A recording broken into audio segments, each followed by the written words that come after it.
Chuck Zimmerheld. Jeff Grubb. Hey, let's log into my Windows here. What do you say? I also changed my name to Will Roberta. Oh, do you need me to help you? I think you're logging into the wrong account. Yeah, can you just give me help? You just give them. Yeah, I'm your IT administrator, so I'll just. Okay, yeah, go ahead. Great, fantastic. You think this is a reference to Roberta Williams? Or yeah, I also wondered that, but no, this isn't. This is not your work computer, is it? No, this is not my work computer. This is a special computer, copyrighted by Gray Alien Games. You know what? I have actually not clicked on some of these other things. Let me see here. Unfortunately, they're a little boring. Yeah, I was kind of that's actually the sense I got, that there's not much like if they wanted me. Oh, that actually just takes me straight to a website, huh? I bet this takes me to a Discord. Let's load the statistics. Oh, that's interesting. That's a good way of doing things. And then messages. I do get messages from my sister, but we'll check that out here in a second. Let's go and play some Forbidden Solitaire on this computer. So, if you couldn't tell, that this is one of them fake OS games, but then it has a game within its fake OS, and there's maybe a bit more going on with the game than the gameplay itself. Oh yeah, I should let this happen. Oh. Somewhere beyond the Blood Rock Mountain and through the deadly valleys of Gravewood, there it lies.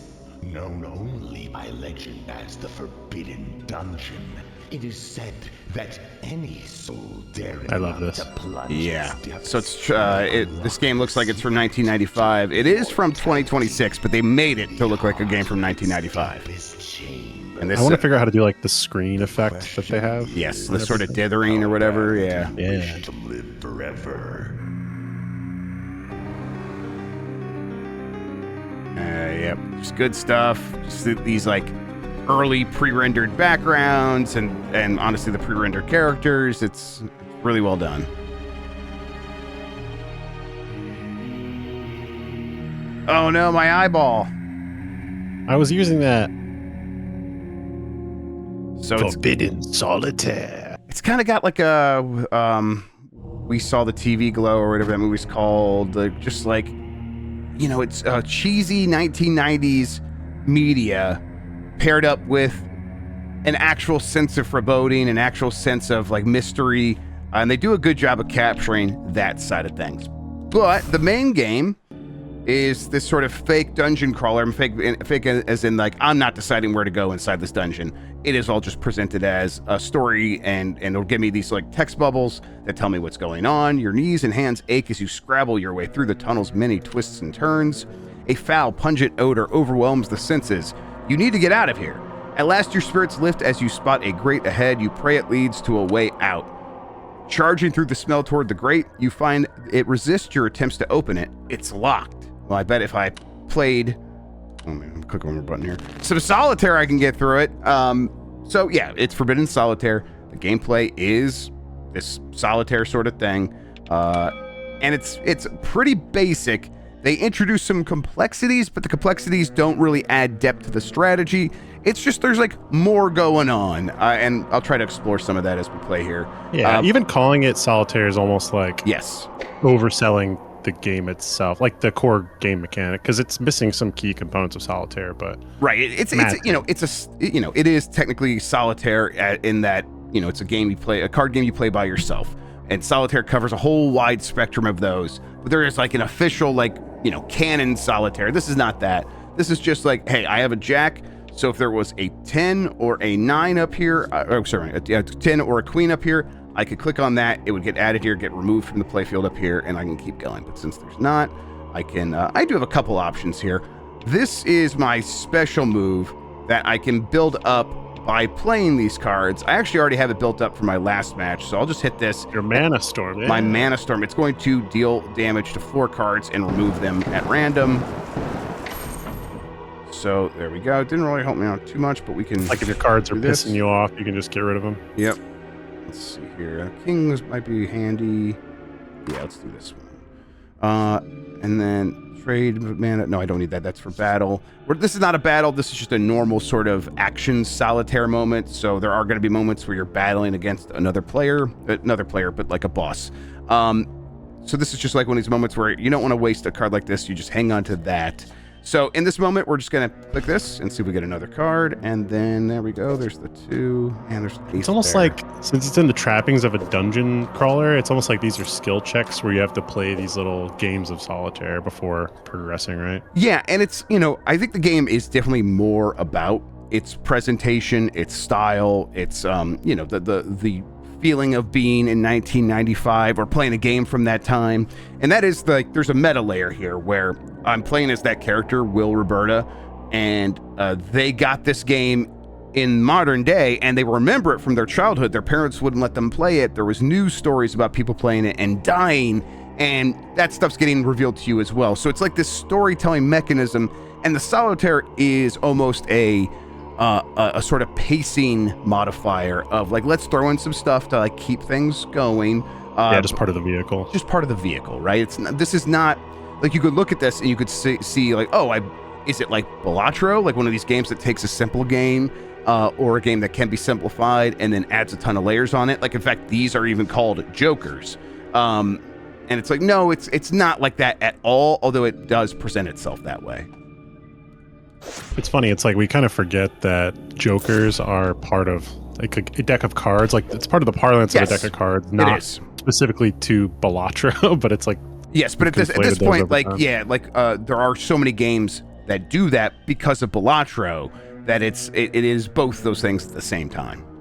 All right, let's see here. What is this one? Divine Flesh. Change the suit of all playable cards to match the target card. Also cleanses some malign effects. I actually haven't found a reason to do this yet. There's maybe I guess there's a couple times where there's like a lock on a thing that can only be opened up if you play a certain suit. I guess that makes sense. Or later you'll get something where you play that and then you can kill everything of a certain suit. Okay, perfect. So it just blitzes through all your cards. It's pretty satisfying.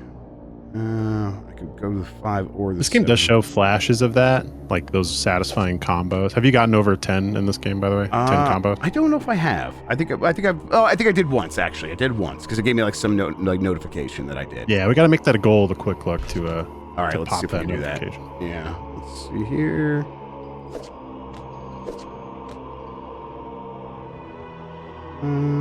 I'm a card game sicko. Really loved Balatro. It was my game of the year that year. It's definitely not one of those. And it's riffing on and playing with the game Solitaire, and fucking with it in a fun way. But it doesn't get like, I wouldn't say it gets mechanically complex until 3/4 of the way through for me. I agree. Like, this is just, it's kind of mindless, but not in a way that's it's not like outright bad or anything like that. No. It's just like, we're just kind of poking through here and doing some stuff in this card game, and then I get to see the next little vignette and something cool happens in between these things, and then you do a boss fight, and that's a little bit more interesting, but not that different from this. So yeah. Let's see here, and I wish I can get that 8. I want to learn how to do the 3D modeling that they kind of have going on in this game. Yeah. Just like those ugly ass monsters.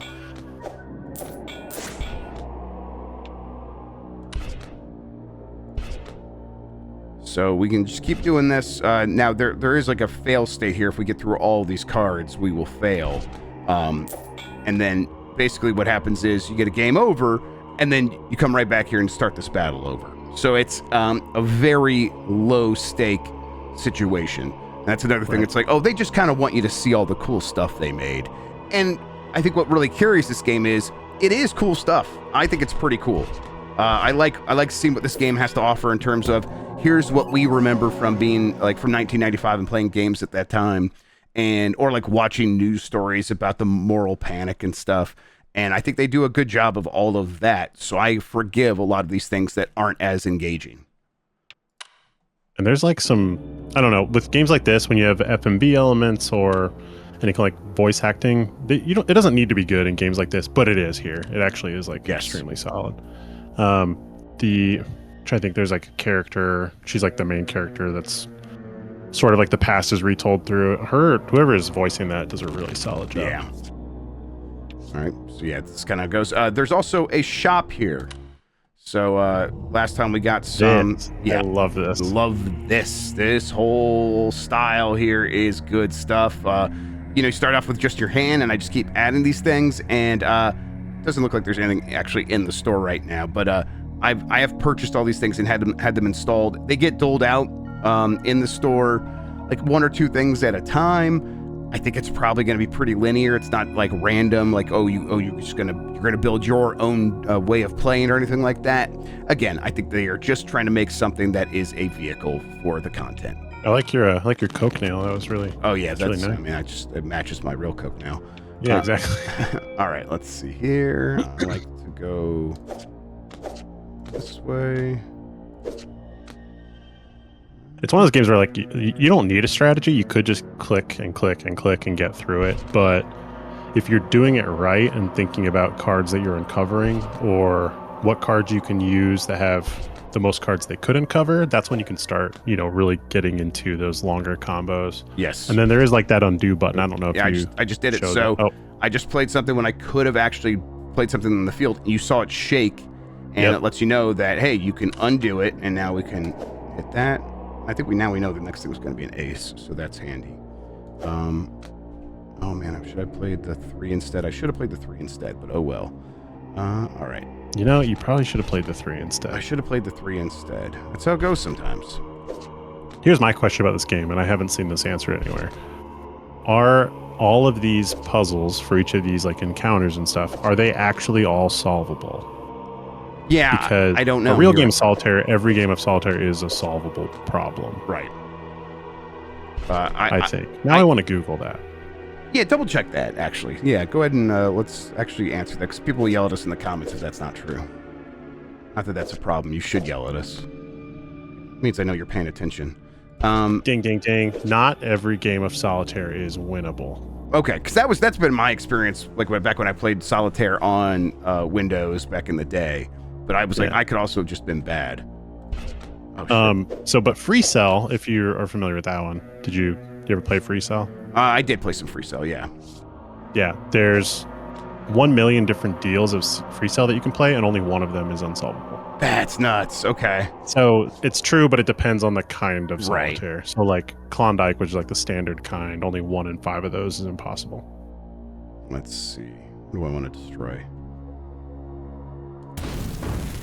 The math of that would hurt my brain a little bit. Like now I'm wondering how they did Free Cell. All right. I haven't thought about Free Cell in a long time. Yeah, same. I kind of want to like, is it? I mean, I'm sorry. I'm just hitting it on my. He's all tabbing. I legitimately just like hit the Windows key and typed Free Cell to see if it's still on here. All right. Amazing. Let's see here. You kids, you would have loved it. We used to hit our Windows key and pull up Minesweeper, Solitaire, Windows XP, Space Cadet, Pinball. So yeah, Ski Free was that was our religion. That's our family still worships that little monster that eats the skis. All right, yep. This guy's been great, or the guy like this, but there's a good bit early on where basically you fight the first zombie like 5 times. It's really good. Finally, you see it attached to the chain's end. A bound prisoner weeps as they hang inverted, their blood dripping down into the abyss below. Oh no! As you spot them, the bound prisoner begins to shake more violently. With a bloody burst, a stream of maggots pours from their eyes and mouth, their cries now muffled. With a visceral crack, a leviathan maggot savagely breaks through the prisoner's chest. Its long, serpentine body lashes wildly before striking toward you. And then, you guys use a term, I kept thinking of it while playing this, which is gross up. Yes, gross up. Gross close up. It does that all the time. Yeah, so gross up is from the Ren and Stimpy animators. Like when they would have the characters look disgusting in a close-up, they called them gross ups, and that's something that a lot of animators carried through, and now it's like definitely widely known in artistic circles for sure. All right, so now there's new stuff in the shop. Krytonite ring. Let's see, plus 5% chance to inflict a critical hit. Price is 100. Yeah, I'm gonna Krytonite. Yeah, Krytonite. And then let's see here, the Lex Telenos. 10% chance to counter attacks for 3 damage. Both of these are good. I can only afford 1 right now. Let's go with Krytonite. Oh yeah, look at that. You jam it in your finger and the blood starts dripping. Hell yeah. I just love that. Also this eyeball. I do love the eyeball. I should add an eyeball to the website. Yeah. I'm trying to see if I can make it dizzy and like steal stuff from the store. You never know. All right. So this is a battle. 25 health. He's got 1 shield. That means anytime I do an attack, the first point of damage will not hurt them. We'll show why that matters. Like he's attacking you with Wi-Fi. He does look like that. Screech, a cacophonous shriek that forces you to drop a random joker and deals 3 damage. Okay, so let's see here. This game does a good job of giving you all the information. Yep. Tells you what's happening. Hover over things. They'll tell you what they do. Oh, okay. So now, because he's infested with maggots, this is not the first time I've seen these. When played, this card explodes, inflicting 1 damage upon you. I kind of feel like I don't really have a choice, though. I still have to kind of play them. Yeah, so that's like if you have cards that get rid of things like your Mana Storm, right? Yes. That's where you could like, clean things up. Exactly. Yeah, I kind of don't want to waste it right away, but I might do it anyhow. Let's see here. Let's get this first. All right. Nothing really to play. All right, that was handy. Although I think it got rid of the 4 I could have used. That's fine.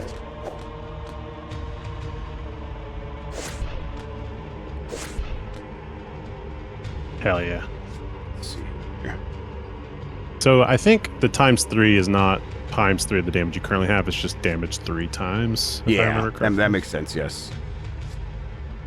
Okay. I want to end the turn. Let's see.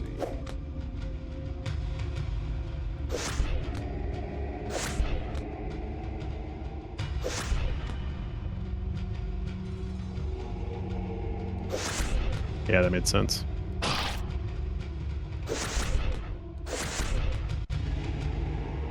All right.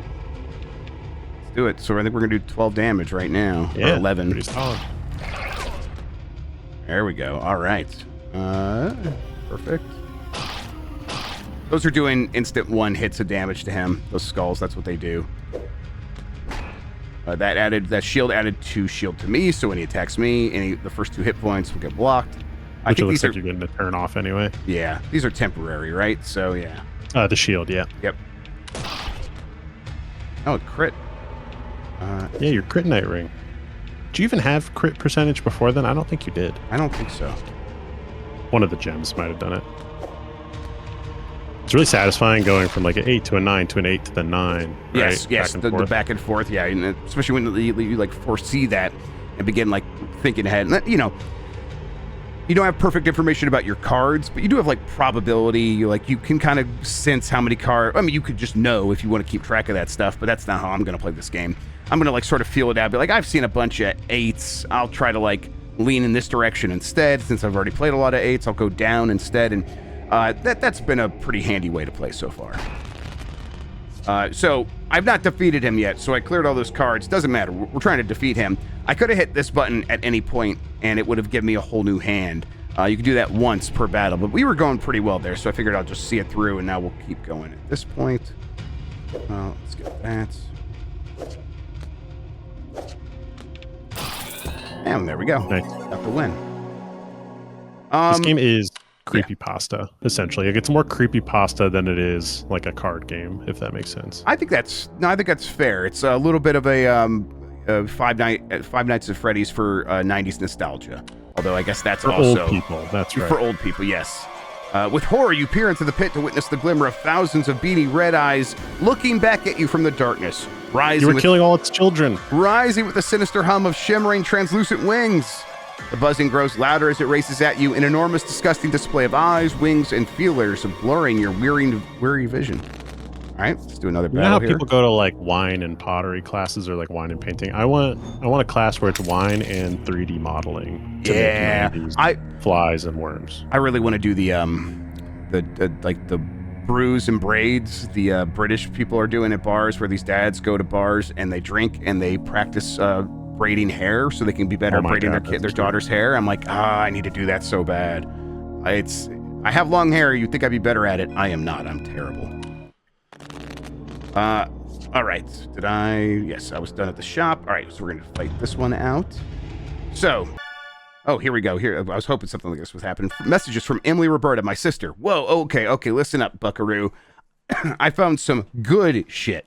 So you know the developer who died? Shannon whatever? Well, I tried to find info on the symbol carved into those weird daggers she used, and it looks like it might have ties to an occult group called the Keepers. This is like getting like freaky. Hope you're enjoying this because I ain't stopping now. I'm on a roll, bro.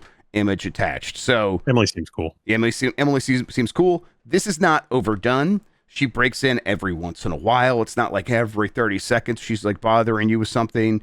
Every time she does hit, it's exciting because she usually brings some new interesting piece of information about this Forbidden Solitaire game that you're playing. And now we can see this, the captured eye symbol. We've seen some videos. We could check those out as well when we break out of here in a second. You also don't even need to read it. You could have just X'd out of it and not even looked at what she sent you. And it's it just lets you go anyway. Yep, exactly. All right, so this thing right here, suit lock. To unlock, play cards matching the suit shown on the lock until the counter reaches 0. We got a couple of spades up here. Kind of see that. We'll be able to get that here pretty soon. Let's see here. This is not the first Solitaire game from these devs, right? I think they did Regency Solitaire. That's right. Yeah, I forgot about that. But yeah, you're right. Let's see here. I'm a big Zachtronics head, and their Solitaire collection that they have out on Steam is extremely good. If you like this kind of thing, I can highly recommend it. Oh, here's the shuffle. We could show this off. So you just mix everything up if we have one of these cards. I love the magic hand. Yes, I love all that sort of interface stuff that they do. Okay, let's see here. 9, 8. All right, we need diamonds. Here we go. Let's see, now there's finally one diamond on here. Can't play that one yet. Don't want to destroy anything. No, let's do this. You're getting slurped on. I got slurped, dude. Let's see. This is tricky. Yeah. You did what I would have done. I think that felt right. Do I want to? I want to go this way now.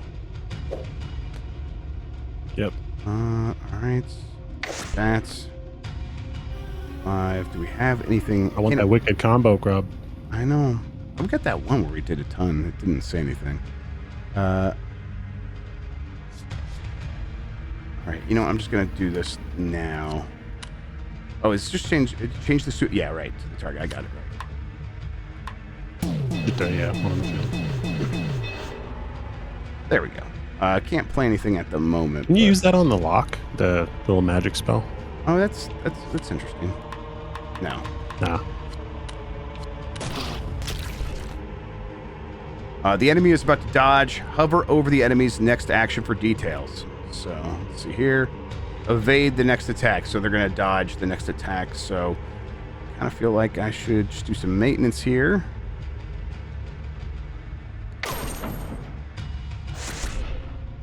That's good. Don't have a king. Don't have a 2. All right. So he's no longer going to dodge.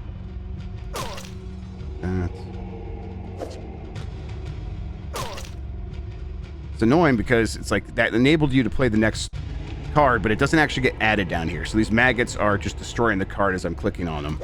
But thankfully there's plenty of other stuff out here. I should have done the queen. Not bad. Back up. Yeah. All right, that's pretty good.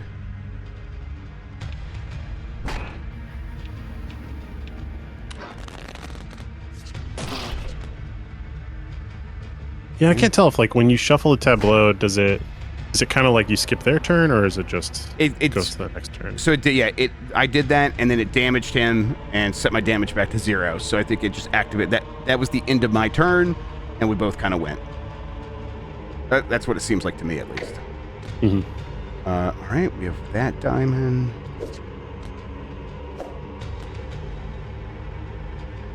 Let's see. It's getting kind of hairy. Like, we both have 11 hit points. It's not giving you a lot to go on, unfortunately. No, not a ton, but that's good. So let me pitch you on something. Yeah, I was gonna say blast the 8. Yeah. But then that'll get you the 6 and then the 7, but then we're out in 8, you know. Yeah. But getting the armor was good. Yes, that was worth it. That was a good use of resources. Okay. This, we're doing all right.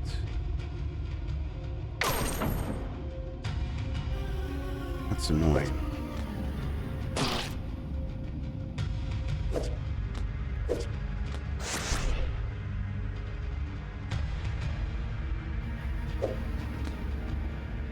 I think, honestly, yeah, you take that ×3 and end turn. I think you kill him.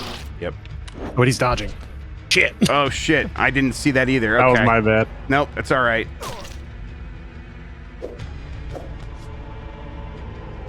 All right. Let's see here. Some of the spells are a little, what's the word? Like they're not overly detailed. It'll say like delete this row or damage a couple, and it's like, well, what does that mean exactly? Right, exactly. And the answer is, you know, it doesn't matter. It's not that kind of game. It doesn't matter. It's not that right. It's you know, Harrison Ford turning to Mark Hamill saying it's not that kind of picture. Like this is not that kind of game. Absolutely. And you know, I think that is going to be a negative for some. But if you're looking at this and it's like stirring something in you, it is delivering on that level. So I'm gonna skip through this stuff. Let's see here. Can I? All right, let's quit to hand. Exit to DOS. I think that would quit the game. If you exit to no, it'll take you to the desktop. If you go to the desktop and then back to the conversation, are you able to go to the old? Yes, that's what I was going to check. Yes. Yeah. So yeah, there we go. Yeah, let's see here. A group of demonstrators gathered outside the Heartblade Interactive offices this morning. Game developers burn in hell. We're always saying that. I love Forbidden Solitaire. The game, a dark fantasy adaptation of the classic game Solitaire, recently found its way to stores and quickly drew criticism from parent groups for its violent content. The game includes graphic scenes involving eye gouging, impalement, bloody rituals, and more. The black bars over the eye socket. It's fucking Solitaire! The software company responsible for the game, Heartblade Interactive, has declined to comment in the wake of the controversy. The company's founder is former fantasy author Lucas B. Hart, who has recently been working to keep the game from being banned in several countries, including Germany, Brazil, and... Oh, Zalavir. All right, yeah, like you can see the ad here. It's time for Grub Guesser, everybody. Yeah, you're right. It's Forbidden Solitaire. Here's I love the fake ads and the fake review. Fake review from Romero. Yeah, that's good stuff. 4 out of 10. Oh yeah, here's one of the incident report. The developer that died and had like a ceremonial dagger stuck in their eyes. Actually, 2 ceremonial daggers stuck in each eye. I'm even like suspicious that the last name they gave her was Sierra. I'm like, Sierra Games. I mean, I think that you're 100% right. That is all deliberate. Another one. Can video games cause violence? Hell yes. That's a question many parents have been asking as video games become increasingly bloody and realistic. But tonight, we ask a different type of question. Can video games kill?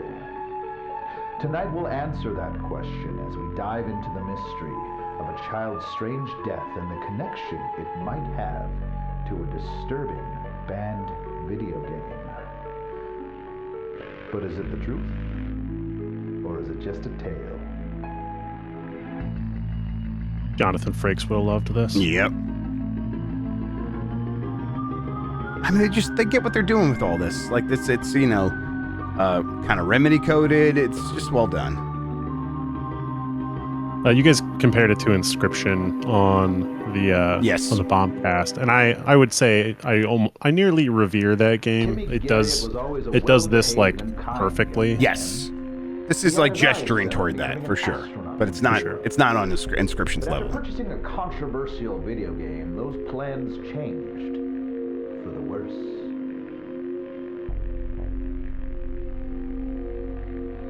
I didn't even know he had a copy. Oh, Timmy. Where he would have like Garriott, Richard Garriott, right? 100%. Play it, but after this is catnip for us.